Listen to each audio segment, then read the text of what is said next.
ученицата наша Николица. Наша кохана наставничка, како да се дела и училищна приказна заедничка.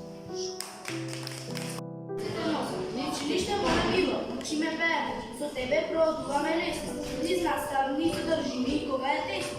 Вчера првачето Ана ми се довели по него река пет.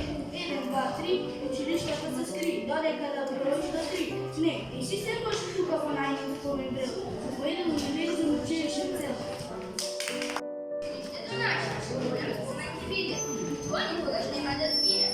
На училиште беше секогаш со студенти, во сите денови ти беше интерес. Инспирација беше петки да редиш, па пред сите училиште ти да вредиш.